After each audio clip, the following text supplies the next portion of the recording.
Hello, everyone. Welcome to Relatable Stories. This is the show about helping you to cultivate self-love. I'm your host, Angeline Gahadza, and I'm here to talk about how to overcome depression with my guest, Munashe Jecheche. A backstory to those that are joining us for the first time. While I was healing from emotional abuse, I realized the gap between our realities and the stories that are shared, which creates a feeling of isolation in some situations. So through storytelling, I hope that we can relate and reconnect. And, I will take you through relatable journeys from different people that are inspiring, enlightening, encouraging, and uplifting. Story by story, we intend to create survival guides for ourselves and future generations. So those who are watching today, please listen, learn, share your experiences in the chat, ask questions. You're welcome to share your experiences as well with this topic that we're talking about today. But without further ado, I'm going to bring to the shore Advocate MJ. Hi, Munashe. Hello, how are you? How's it? Good, good. Thank you. How's it back in Zim? Yeah, everything is fine. Yeah, I can't complain. How's your side? Everything is good except the cold, man. I mean, it's been cold front the whole week, so we've been trying to keep warm as well as staying away from COVID. No. Yeah, That's good as long as you're safe. Yeah. yeah. We are so honored to have you on the show today. I have shared with everybody your bio, but for those that are joining that haven't read Munashe's bio, Munashe is the founder of Intuin Youth, and he is an advocate. He is a mental health lobbyist, and he is here to talk to us about how to overcome depression because he is actually a survivor. Munashe, I told people why you say you are a survivor, but maybe in your own words, why do you say that you are a survivor?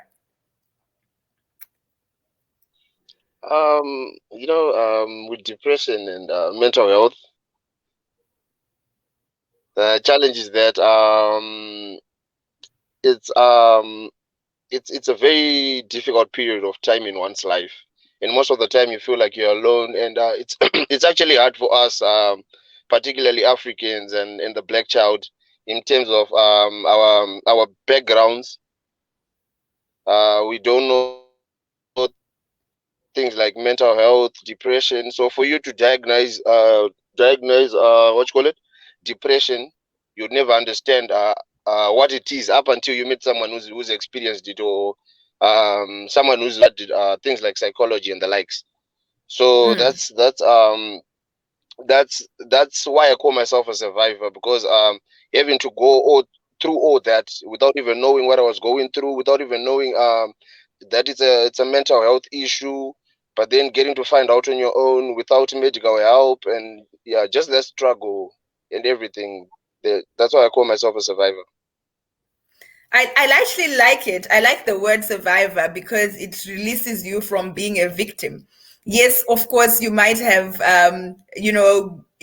actually gotten to a point where you feel like you're free of stress and you're living your best life.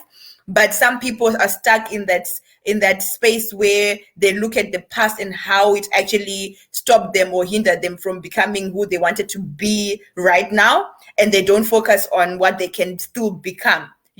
So I think survivor says that you have taken back your power from whatever challenges that you faced during the time that you were depressed. But it is to say it lightly. You were depressed or you had depression, you were a survivor of depression. But most of us as African, as the black child, like you said, we don't actually understand what depression is because we never pay attention to it. And I'm sure that maybe a couple of our friends, our family members are actually living with it, and we just don't know that is that. So to help us understand how we can see that we are depressed, or we can help other people with depression, we want you to tell us what actually happened with you before you got to understand you had depression. What was actually happening?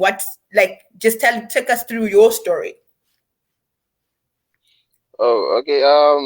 My story happened when I was in my final year, studying law at the University of Zimbabwe. So what Okay. happened was that I just had this unusual feeling, and I didn't understand what it was all about, because my timetable was a bit messed up now. I used to go to school at 3 in the afternoon. I Okay. wasn't going to school to I wasn't going to school to learn. I was just going to drink with a friend and then come back at 8. I wasn't even going around people or anything like that. So just that general feeling of sleeping during odd hours, like you're sleeping from morning to 3 o'clock. That's when you bath, you go to school. You're not even in the social life.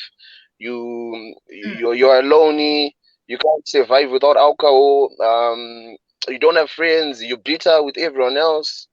That's that's how I got to find out that I was something was wrong with me. Mm. But my question now is, before you got there, if you can track back, can you identify anything that might have led you into that space? Because I think what you described is a stage where you were already depressed. You were no longer stressed. You were now actually just living with this condition because you didn't have any I can't say passion for life really. You just wanted, you slept, you didn't have a social life, you drank. But before then, if you could go back, what could you can you identify to be the cause of your depression, or what did you go through that made you get into the depressive state? Oh, my cause of depression was basically simple. Most of the time, one thing I've learned to understand about depression is that the push factors are different. So what's important is trying to understand what caused someone to become depressed. But my issue generally was that in growing up, I'm a last born son, so I've always been like papered by my parents. So there was a period of time whereby my grades were dropping in school, and everyone was noticing that I was having car accidents. So my father kind of noticed that I needed some tough love. So he took away my Mm, car keys, of which I was used to going to school with a car.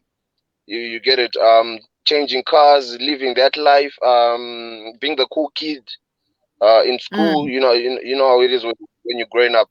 So yes. so when my dad took the car keys, it's like they took a part from me. And then that's Okay. the same time also when I was going through a lot of things.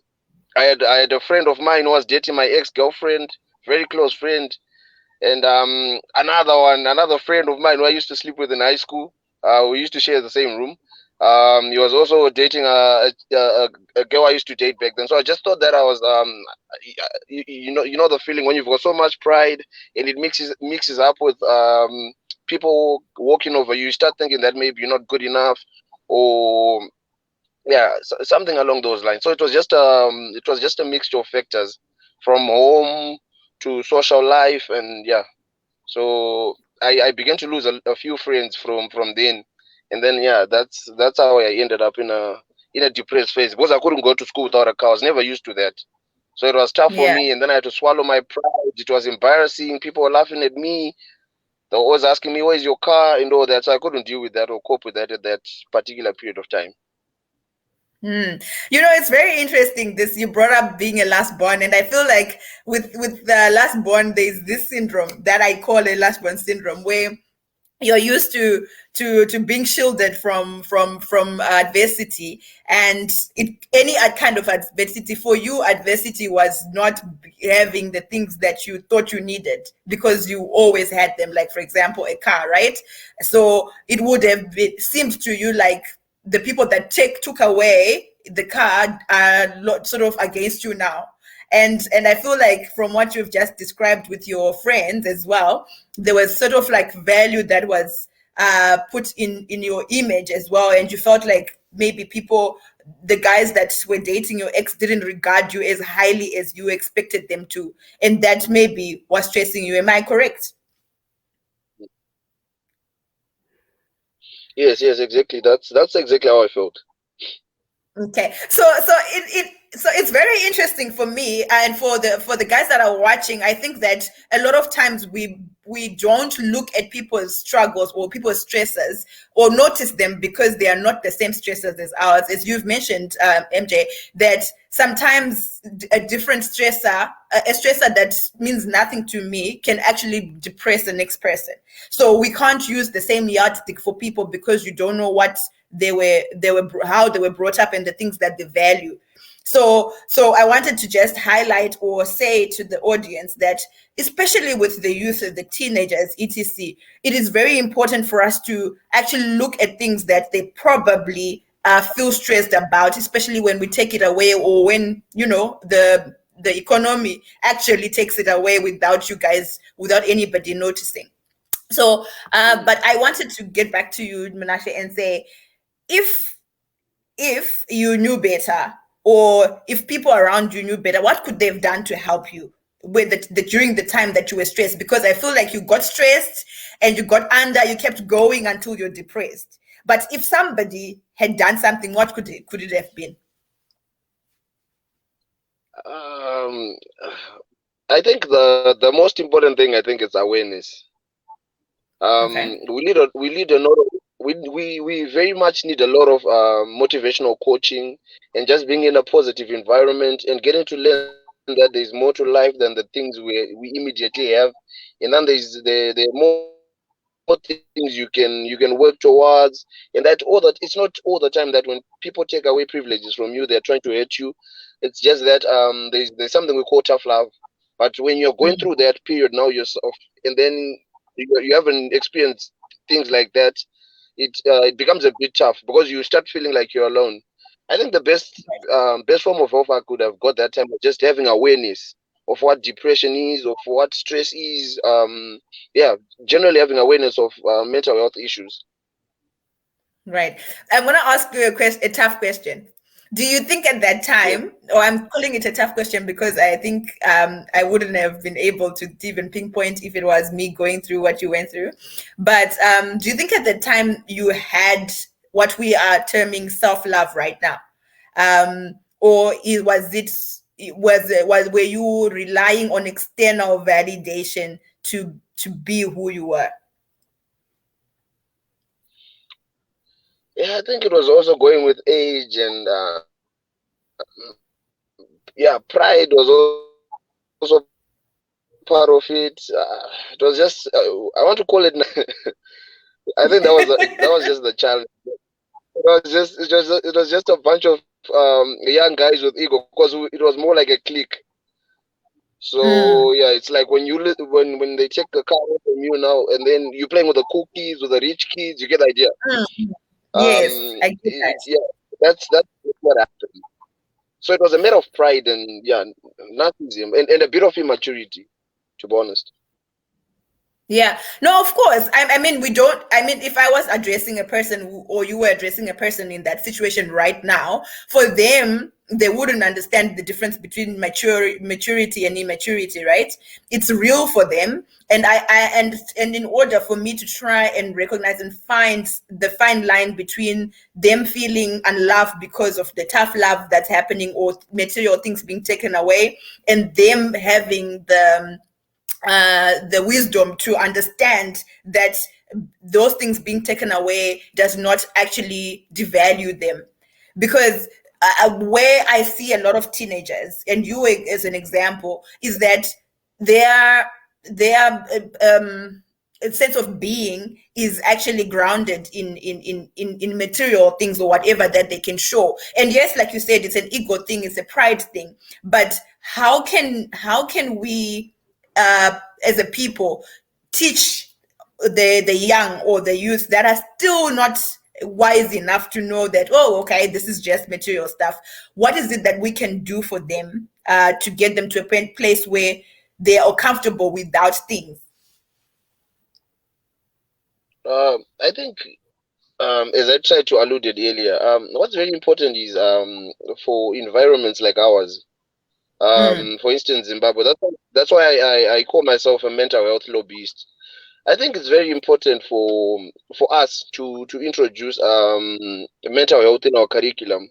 The same way we learn things like Shona history. We just have a course Right. that teaches even from ECD. It has to be mandatory. Which from ECD and universities, schools, high schools, universities, primary schools, they should also offer courses on mental health, like what they used to have, what they used to call guidance and counseling. But Yes, we see yes, that it's very there's not much there. So they need to be a big improvement in terms of government, because if we start with having if people get awareness of mental health from a very young age, then they'll try and brush away things that are not necessary per se, because they'll get to know yes. that this is just me thinking this is just me thinking this is not necessary, this is important. So I think mental health awareness in schools is very important in our curriculum. Hmm. I mean, you sound very passionate about it, and I'm sure it's because it actually worked for you. So in your bio, you explained how you struggled looking for a counselor, a therapist that was affordable, that was reachable for you in the time that you were acting out. Because during that time when you're depressed, all we see in our community is someone who's acting out, who doesn't appreciate what they have, and throwing away your life by not going to school, drinking. All of us are looking at you and thinking, this is just a wayward child, what's wrong with you, right? So you said that you struggled looking for a therapist. Eventually you got someone. Tell us about that journey of looking for a therapist, understanding something was wrong with you, and then how you actually eventually got the help that you needed. um I think when you've got dreams and goals in life, I think what was very important and particular about me in life was that I had dreams and goals. So in as much as I was going through stuff, it was also Right. affecting me that I'm dropping in school. I'm not fulfilling my destiny to be a lawyer. I've always wanted to be a lawyer.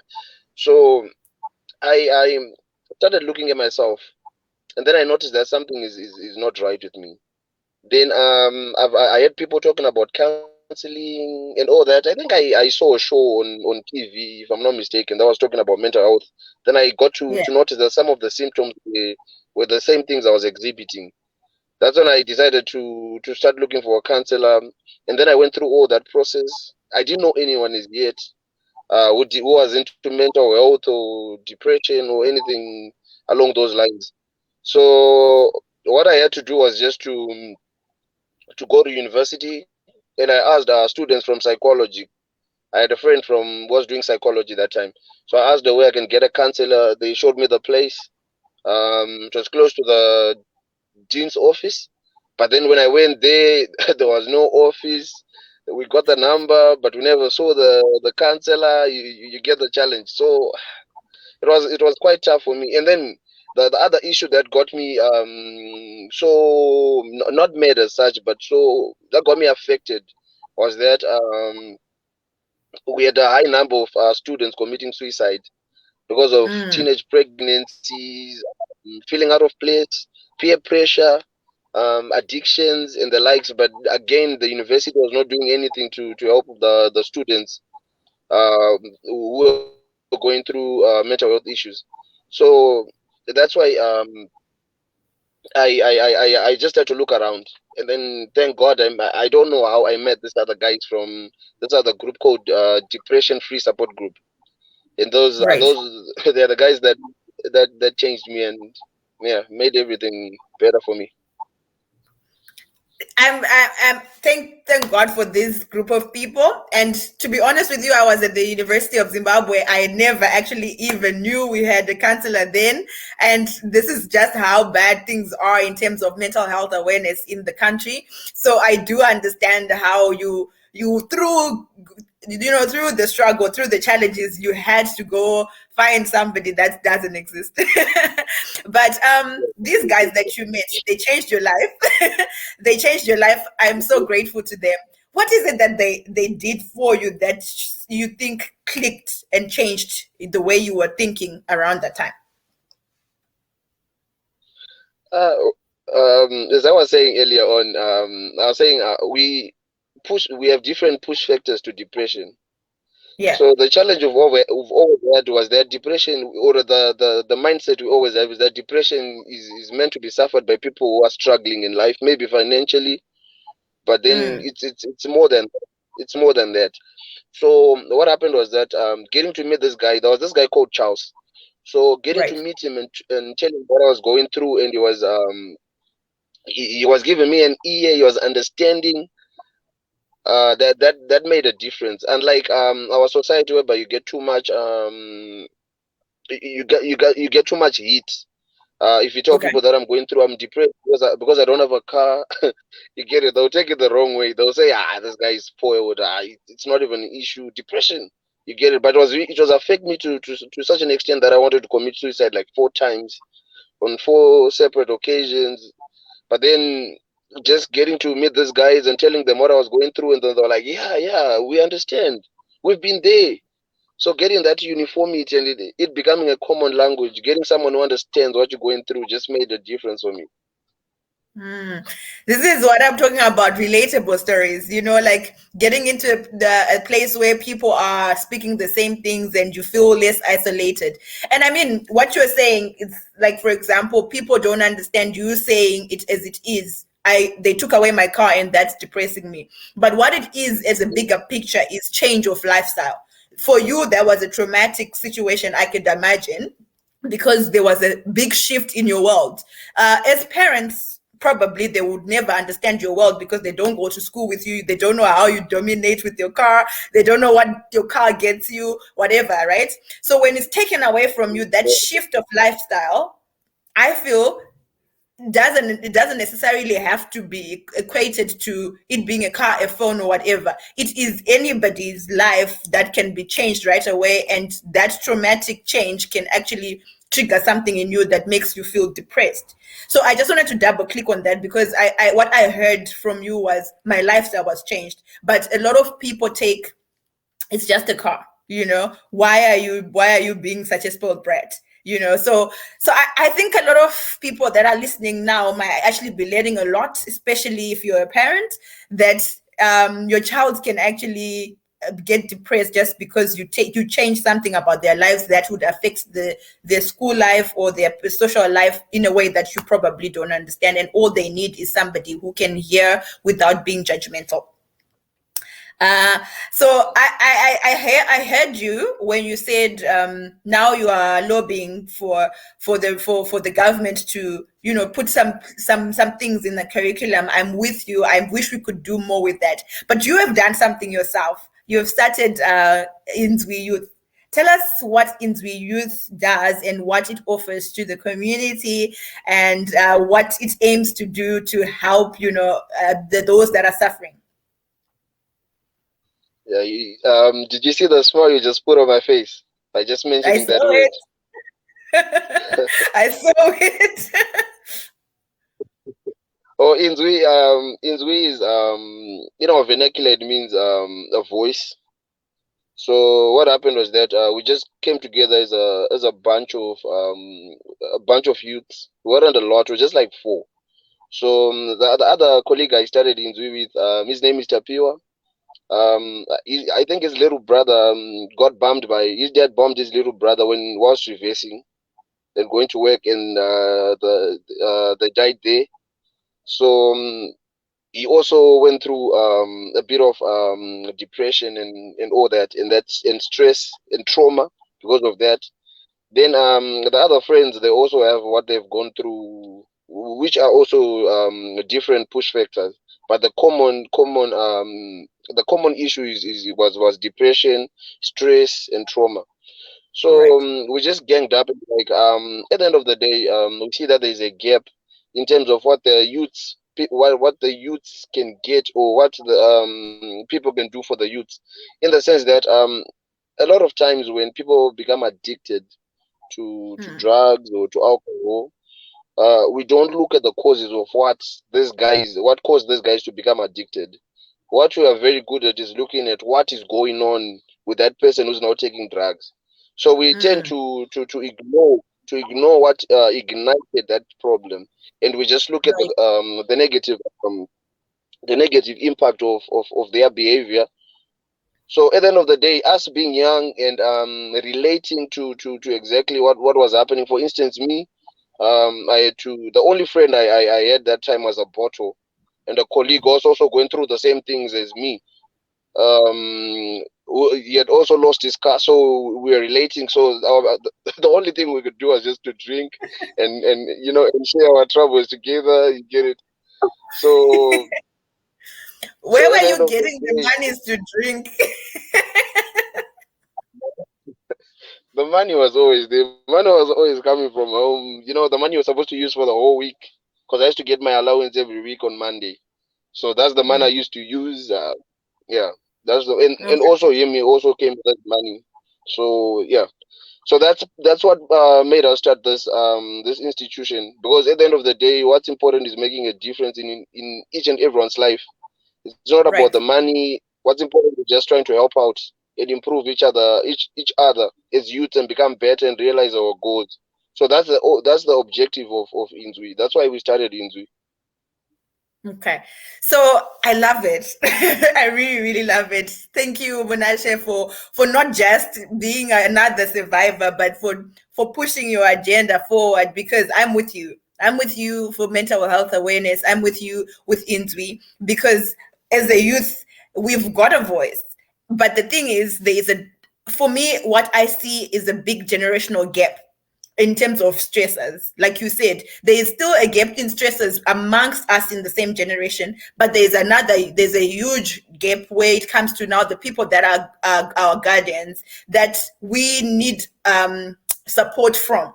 And so we need to be able to learn how to articulate ourselves and speak up, so that they can hear and meet us in a time of need. Because like you said, a lot of parents or a lot of guardians are looking at the consequence of your current actions, but they've missed what triggered those addictions, and they totally missed it as it was happening. So you explaining it sometimes is even harder, and so a lot of youths are ignoring it or giving up before they even get the other parties to understand. And so what you've done, what you've created, I hope, correct me if I'm wrong, is try to help the youths find a voice, or find, we already have a voice, but use their voice to help those that are in power, our parents, our guardians that are in the government, to understand where we're coming from, what is troubling us during these current times, different times, and help us to get to where we're supposed to be, because we are the future leaders. We are the leaders right now, right? And it's very exciting for me. So what else does Inzwi offer? Because I heard you saying there's a shortage of psychologists or counselors or therapists that are reachable to the youth. Because I guess, because as a youth sometimes we go through our struggles alone, and so we want to be able to access that in private or alone. Yeah, the to be honest with you, it's always been tough. I want to be frank Mm, with you. When we started in we've been trying to tell our financially our financially stable colleagues, for instance, people we know, right. who we have been trying to put for some financial help, because it's very tough to run an organization without Yes. without any form of financing. That we decided to use our social media platforms to raise awareness.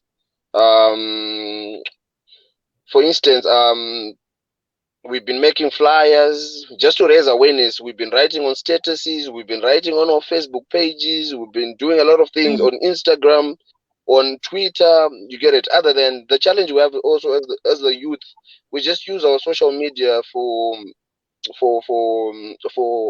clout, if I may say, or for what we are doing, or for turning up. but then we're not bringing an impression or saying something about life, or teaching people about how you made it, what you've gone through, right? So that was the gap we got to notice, that people really, we can really use social media to push our agenda. And the other thing we do is that we work with sister groups. For instance, we work with your organization. We also work with depression support group and other organizations. So these guys, they provide us with hotlines for free counselors and free therapists. So we end up linking our clients, or the patient, or rather to be survivor, Right. with these with these free counselors, who are also doing a splendid job in trying to raise awareness, to counsel those going through stuff. So that's just basically what we do as INSWI.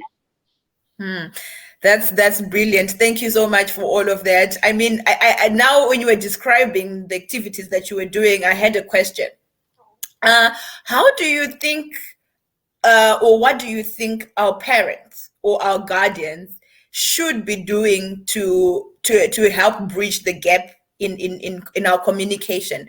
Because I think most of what we are doing right now, we're like, you know what, we can stand on our own, we can enlighten each other through the same mediums that we're using to talk about, clout and but at the same time, we want to work together with the people with the monies, with the people that can help us get the funding or the donors that can help this, cause grow further, because it is very important. It is dire for us to raise mental health awareness and to create safe spaces for people that get into depression.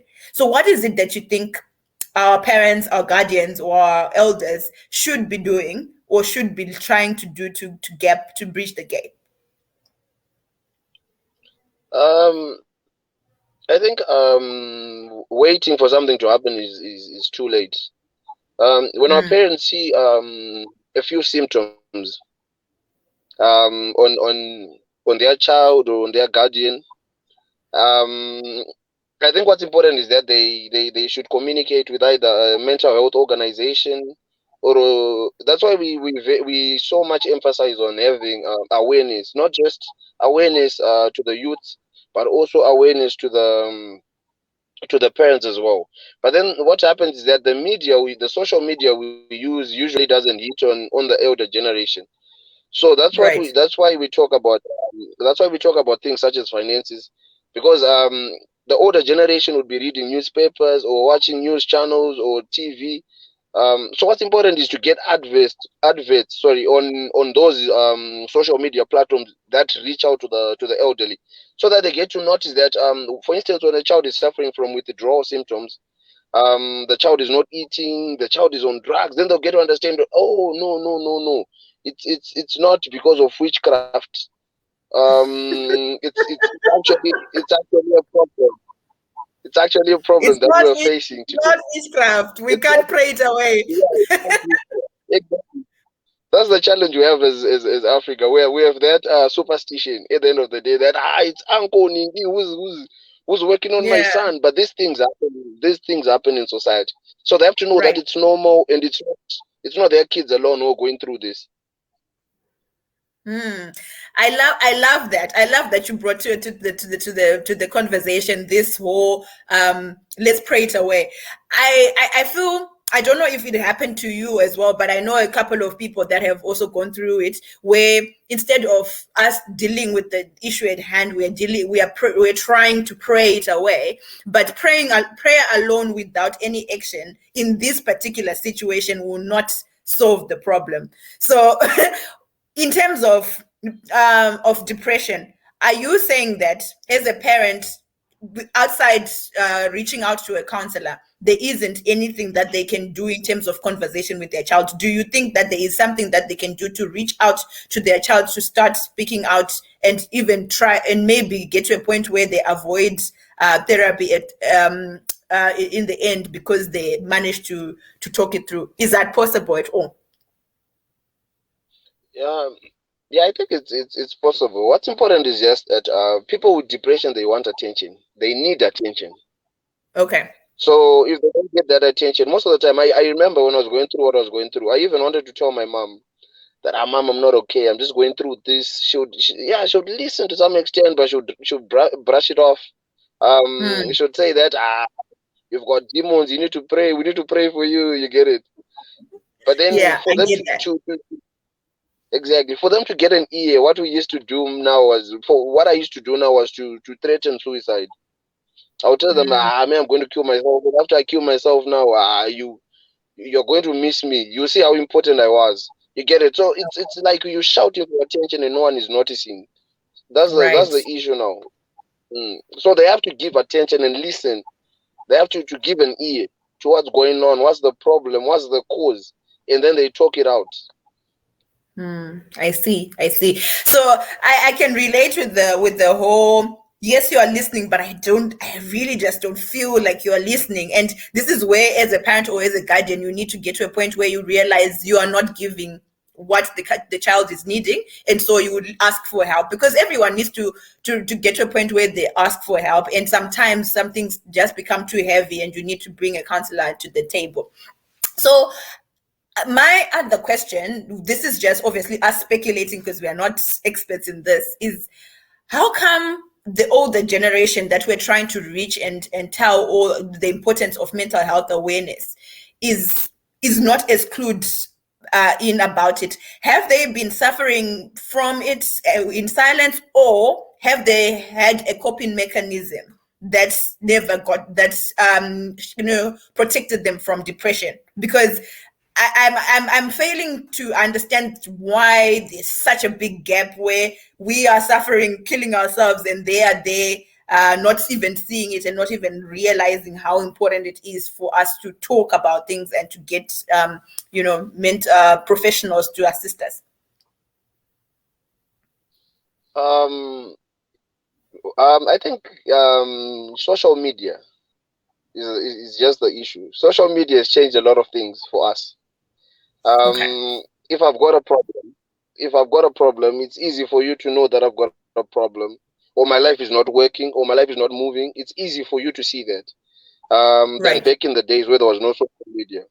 So that gap now is the difference. For instance, Right. I want to give an example. There was a period I just finished. What you call it? All right. All right. Before I graduated a year after the time I was supposed to graduate.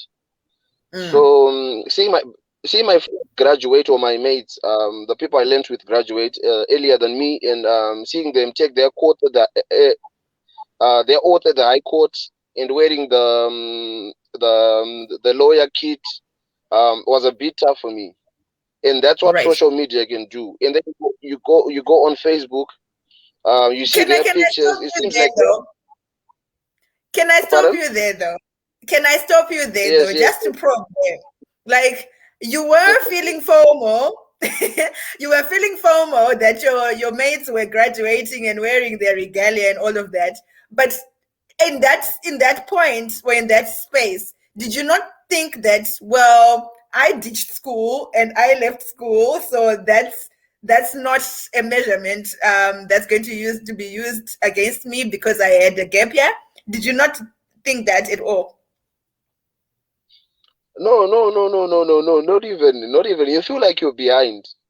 Okay, okay, If you understand the reason why someone is depressed or stressed most of the time, it's that people live on regrets. We okay. make mistakes. We're supposed to fall. We're supposed to get up. Mistakes are part of life. They don't have to be a Right. permanent fixture in your life. When you make a mistake, you have to fix that mistake and move on with life. But the Mm, problem that we don't want to forgive ourselves, and we stay in the same place, in the same hole, in the same dark place. That's why we become depressed. But we have to move on from those situations. So that time I was very worried, because I was seeing my other mates doing something in life. They were doing better than me. I didn't have a mm, degree. They were already working. So I felt like I was way behind them at the end of the day. So to answer your question, with our generation now, it's easy for someone to be depressed than back then, whereby our parents they they they they didn't have social media, so they couldn't see what was going on. So social media has become a push factor now. That's why we need to change the tide, rather than using social media to post yourself doing good things, or you turning up with a bottle of expensive alcohol. Um, you can now use social media to raise mental awareness and get to make the youth or people around you know what mental health is, and how to survive, or how to work on issues when they go through certain struggles that you've been in before. So Right. basically, that's why our parents are not very, very apologetic on mental health, because they just think that it's something that doesn't affect. It's something that doesn't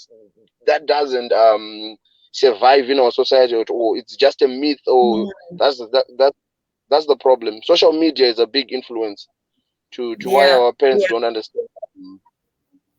No, no, no. I think that is a very good observation in terms of social media.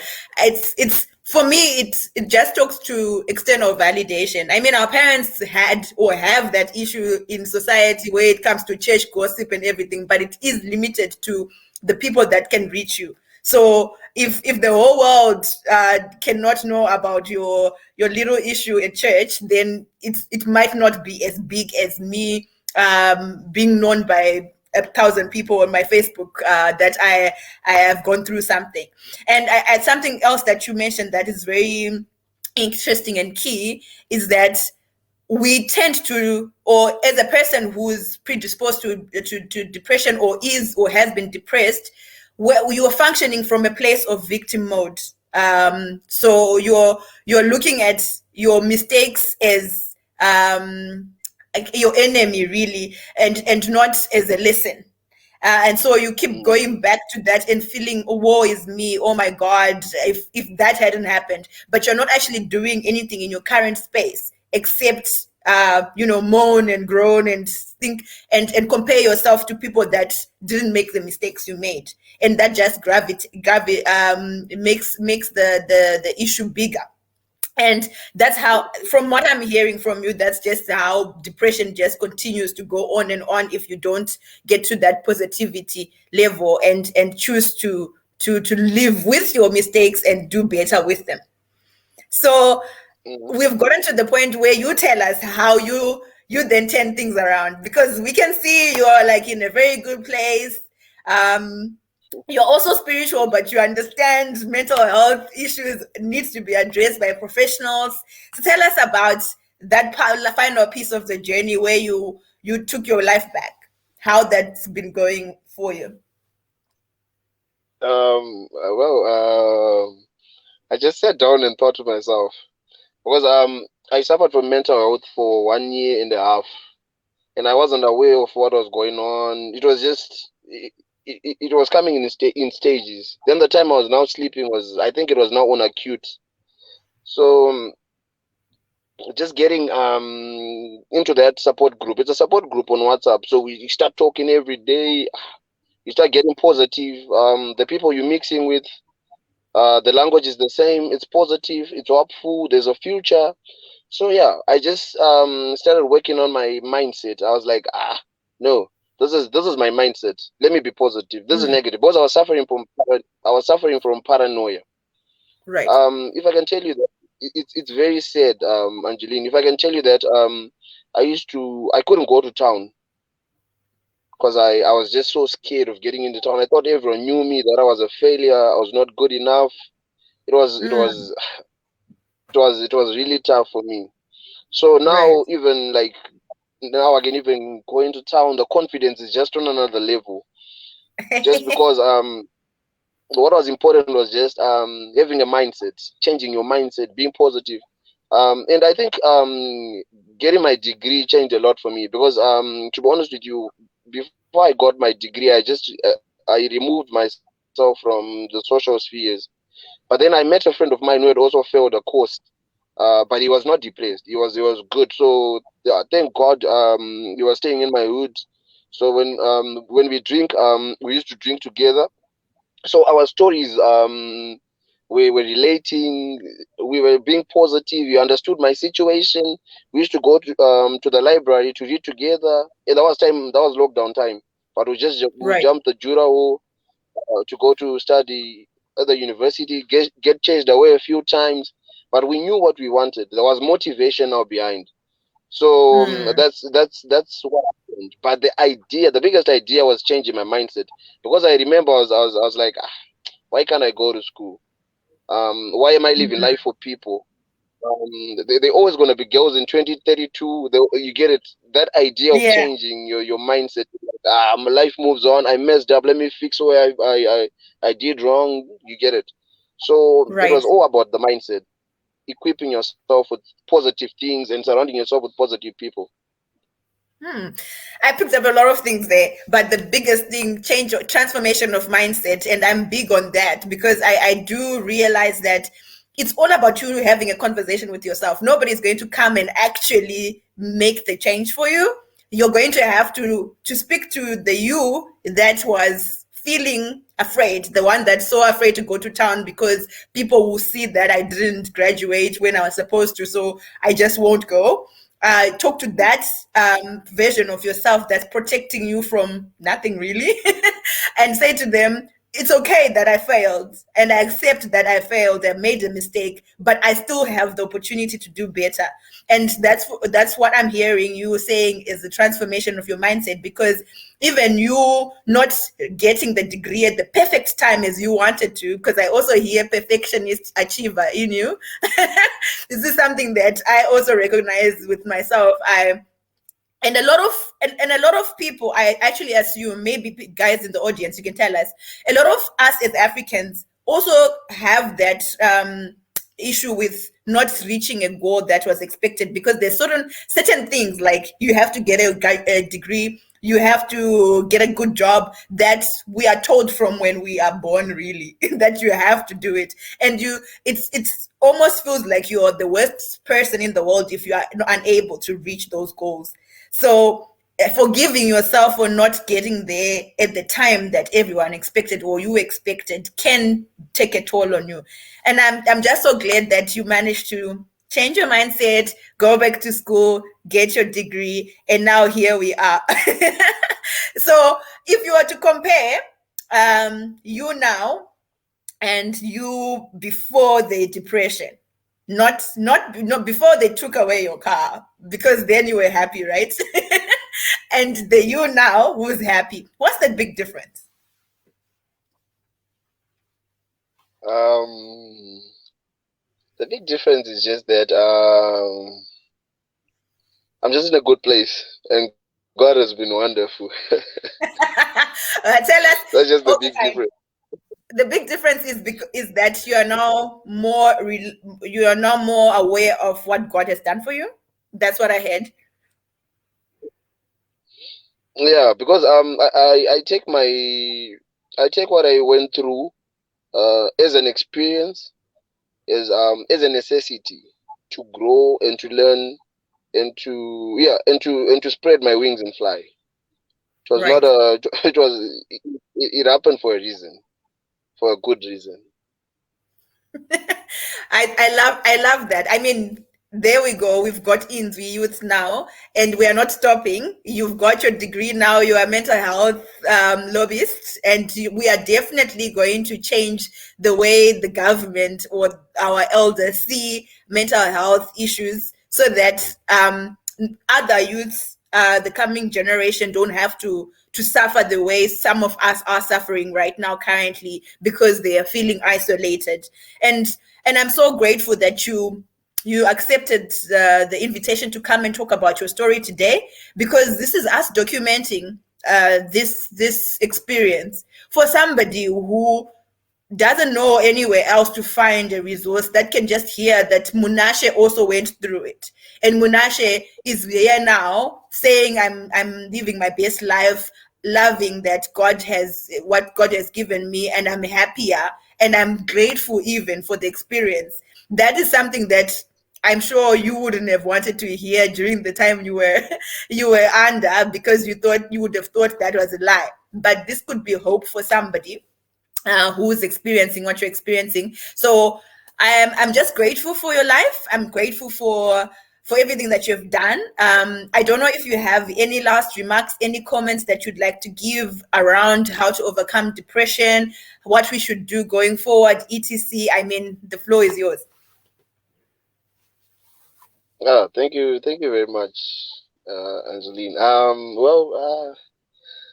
I just want to be honest with you, with a lot of young people out there.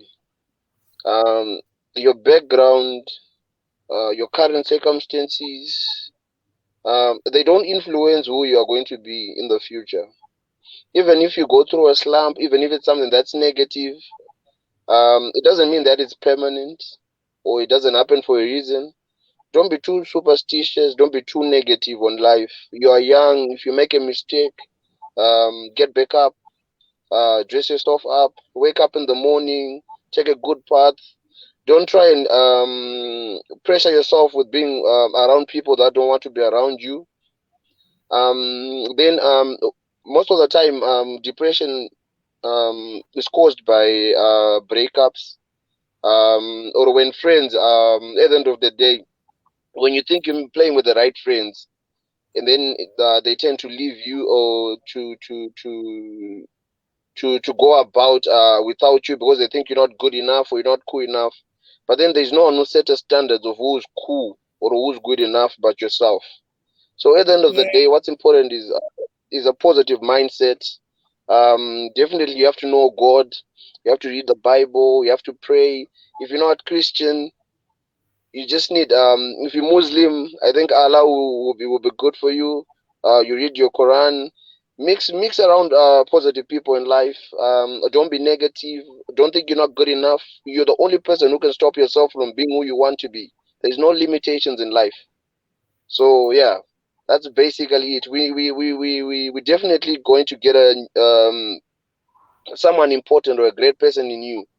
The reason why I advocate so much about reading the Bible, if you listen to the stories in the Bible, for instance, Joseph, Joseph started as a slave. He started as a slave. He was imprisoned. But if you look at it, the same country he was imprisoned and enslaved in Egypt was the same place he became a prime minister. Ah, So it's not nice. always, it's not always the same thing that the same place that is suppressing you today is the same place that is going to bring you up. So don't be negative about life. Just be positive, be happy, spend it with the right people, and yeah, the rest is history. I love your last words. I mean, look at us smiling during a talk about depression. This is this is what God does. I'm with you there. There is going to be a super a source where you draw your positivity from, whether it's Allah, whether it's God. There is going to be a source, but that source you can find it within. It's not external. Your the like with God, the Holy Spirit is in you. He is not he's in you. So you have to also look inward and not outward. What people say, like you said, is what people say. The definition of clout is defined by you. What is your standard? What is your wavelength? What is it that you want for your life, starting from today going forward, and not based on what you were given as a child, as by your family, or what mistakes you've made, but starting today going forward, each day starting from that day is what you need to do. And that is what I got from your message, Advocate. Thank you so much for sharing with us your journey, and for enlightening those that didn't understand depression among youths. It's very enlightening, I promise you. Like I totally have been mind blown by some of the things that you shared today, including not being able to go to town. It's a real thing. We laugh now, but it being real makes it easy for us to be able to relate to a person who's going through that and not make them feel like they're out of place. But one last thing that I just thought: what do you think about vulnerability in men? So we are doing the men series on relatable stories, and that's why we are bringing men to just talk about the issues that they also face, because we do not want to have conversations in isolation. But one thing that I want to ask every man that comes here is, do you think that it's easy for men to be vulnerable in general?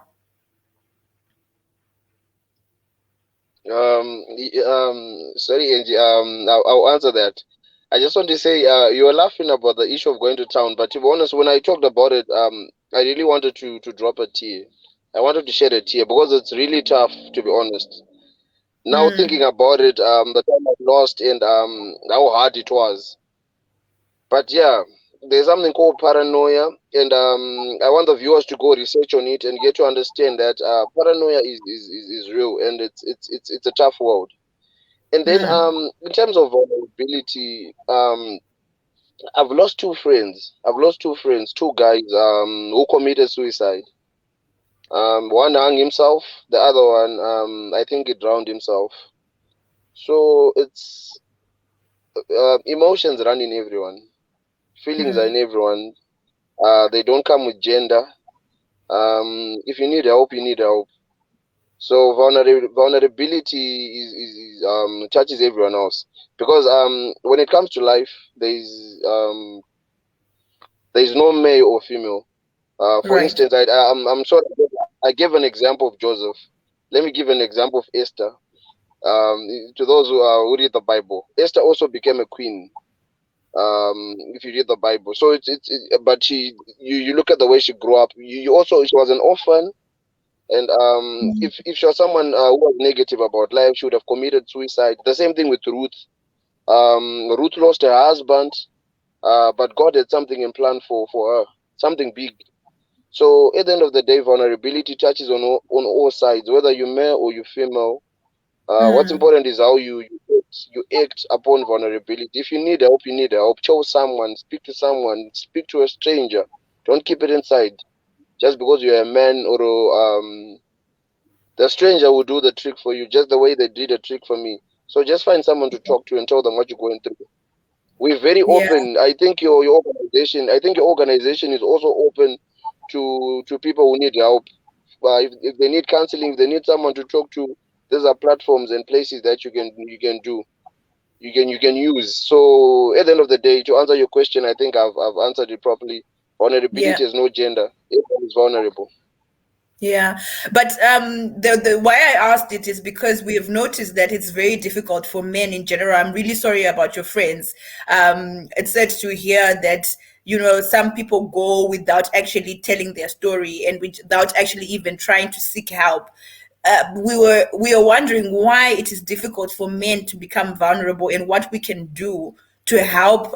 Like you've already said, that this is going to help a lot, where other men hear you saying, you know what, I'm a man, I'm still a man, and I can be vulnerable, and that doesn't take away anything from me.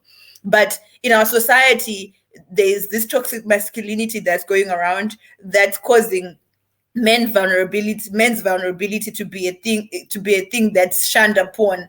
And so we have realized, and we've heard, that even in male conversations there is not that deepness in asking for help or talking about their feelings. What is it that stops that from happening, according to you, and so that we can, maybe at least talk about it again in another discussion, to find a way to, get males to be comfortable sharing? Um, like I said earlier on, Angeline, socialization is the best form of teaching. We've been socialized that we live in a patriarchal society. So that's why you see, at the end of the day, we're trying very we are advocating for our curriculum to include mental health issues as a core course or core subject, so that when we are being socialized from ECD, it becomes a normal conversation, because we understand Right. what depression is, we understand what mental health is. So at the end of the day, there will not be any masculinity, what you call it, Masculinity. Yeah. there won't be any muscle involved. There won't be any muscle involved in the brain. That Yeah. you're a man, or the patriarchal way of viewing things. So Mm. socialization is the best form of teaching. You've answered me very well, Advocate. Thank you so much. We will bring you back to the show, definitely, maybe in a panel where we really talk or go deeper into this men's vulnerability issue and socialization, etc. Because by having this conversation, we are trying to rewrite history and change to be the change that we want to see. So I hope to see you again on the show. Have a good evening and thank you so much. Thank you very much, Angeline, and good night. Yes.